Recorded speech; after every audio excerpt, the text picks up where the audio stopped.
Boa tarde, galera. Hoje é o primeiro vídeo que a gente vai começar a falar aqui sobre manejo de aves, né? E uma grande dúvida que a gente estava em uma pequena discussão entre amigos é: como que a gente deve preparar a sua ave depois da muda e a boa alimentação. Eu vou começar falando sobre preparar a ave depois da muda, tanto para finalidade de roda ou paredão, depende da região que você chama, né? Ou então campeonato. Primeiro, o passarinho, depois que ele finaliza a muda, depois de 30 a 60 dias, a gente tem que começar a fazer um trato nele, para ele soltar o canto, para ele se sentir estimulado, né? Para ele se sentir estimulado. O que a gente pode fazer com isso? A gente pode pegar tanto o seu trinca-ferro quanto o seu coleirinha, canário da terra. Isso é um manejo que serve para todas as aves, tá? Depois dele finalizar a muda e ele ter um descanso, né? A gente pode fazer o que? Começar a sair com ele. Você vai com ele até a esquina, para ele começar a ver a área em volta dele, para ele não ficar cantando só no mesmo prego, que a gente chama de passarinho feito no prego. Ele só canta naquele lugar e não canta em outro lugar, né? A gente conhece ele aqui como passarinho feito no prego, que é aquele passarinho que só canta no mesmo lugar. Depois que a gente começou a fazer esse passeio com ele, esse manejo para estimular ele, a gente começa a preparar. O que eu digo preparar, você pode usar o que? Um canto de um outro trinca-ferro, um outro coleirinha, de um canto da mesma espécie. Você coloca ele tocando um pouco mais baixo, né?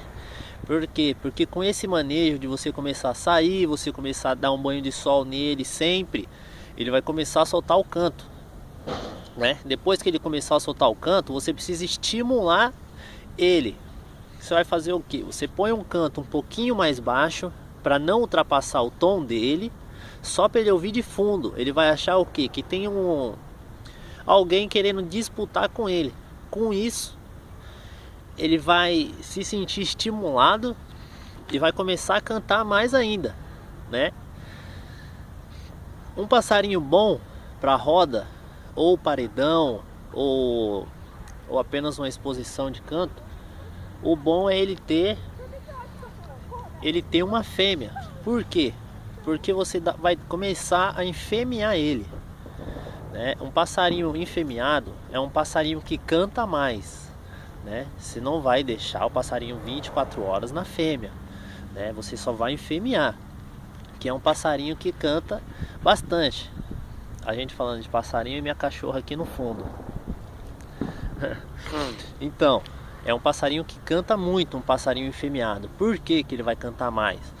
Porque ele vai achar que o outro macho tá querendo a fêmea dele. Com isso, ele vai cantar o dobro, né? Depois desse processo que foi da muda, a gente tem que ter uma boa alimentação. O passarinho, quando ele entra na muda, ele tem febre. Geralmente muitas aves elas têm febre, né? Por quê? Por causa da troca de pena. Essa é uma época que alguns passarinhos morrem por falta de um bom tratamento, né? E uma boa alimentação, tanto na época de muda quanto a época pós-muda, é o que faz o seu passarinho ser o diferencial no meio de outros, né? Uma boa alimentação. O passarinho, quando ele entra na muda, ele sai da muda, desculpa. O passarinho, quando ele sai da muda, ele precisa muito de cálcio, de ferro, para repor as energias, para repor os nutrientes que ele perdeu quando ele estava trocando de pena, né? Então você tem que ter uma comida balanceada com o que a sua ave precisa. Não adianta você colocar 3 tipos de comida diferente que ele não vai comer. Então você tem que ter uma comida balanceada para a sua ave, porque senão ela não vai ter o nutriente que ele precisa. Assim ele não vai render o tanto que você espera que ele renda cantando, né? Ou em alguma disputa entre amigos, alguma coisa assim parecida. Essa alimentação é sugerida com o quê? O alimento base, né? Que é a comida que você sempre põe no coxinho dele, e uma vitamina. A vitamina aí vai ao seu gosto, né? Ou ao gosto do passarinho. Como eu disse, tem muito passarinho que come um tipo de comida e tem passarinho da mesma espécie que ele não come, ele come outra, né?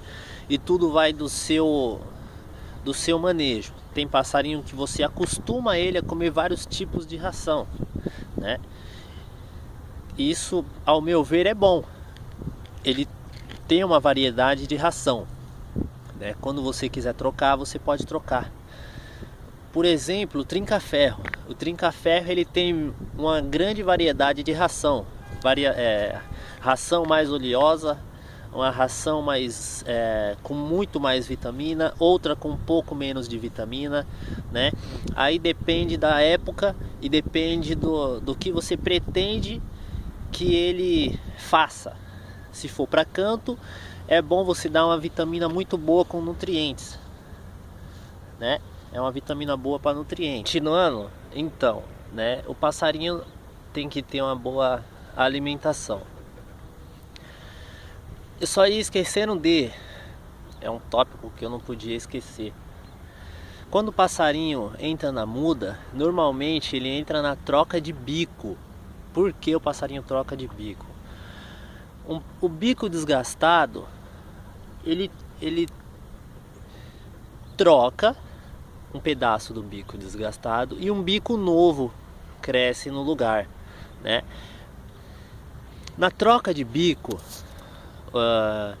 o bico fica muito frágil, fica muito sensível. Algumas aves chegam até quebrar o bico, né? Porque é muito frágil. Ou fica com o bico muito grande, não consegue comer. O que a gente pode fazer para ajudar essa ave que tem um bico muito grande, está com um bico meio frágil, né? A gente é muito conhecido como osso de ciba ou osso de baleia, né? A gente pega um pedacinho desse osso, não é muito grande, né? Depende da sua ave, tem um grande, tem um pequenininho. Você coloca ele na gaiola e o próprio passarinho vai fazendo um manejo com o próprio bico dele, né? Ele vai começando a desgastar o bico velho para ficar só o bico novo, né? Com isso ele tem um bom resultado com esse osso de ciba ou osso de baleia, tá? E assim o nosso passarinho ou as nossas aves vão ter um ótimo rendimento, tanto de canto quanto de pena, né? Sem problemas de repasse de pena, né? Porque o repasse de pena acontece muitas vezes porque você troca muito a ave de lugar quando ela está trocando de pena, né? Ou a ave está trocando de pena na casa de um dono e ela vai para a casa de um dono novo. Normalmente ela vai acabar muda na sua casa e depois ela vai ter um repasse de pena. Às vezes esse repasse pode ser longo ou comprido, aí depende de cada ave, tá? Eu acho que era só isso que eu tinha para falar hoje, né? Eu tô preparando mais alguns temas que é muito difícil de você encontrar, ou poucas pessoas falam sobre alguns temas, e vamos tentar fazer uns vídeos muito produtivos, que todo mundo possa aprender alguma coisa. Quem já sabe aprende um pouco mais, porque ninguém sabe de tudo. Todo dia a gente aprende uma coisa nova, né? Obrigado todo mundo e vamos que a época tá chegando. Vai começar as disputas de canto, né? Os campeonatos, paredão, e quem quiser tirar filhote tem que começar a preparar as aves também, Vamos ver se a gente faz um vídeo sobre isso, preparar as aves para época de cria, para época de procriação. Boa tarde para todo mundo, até a próxima.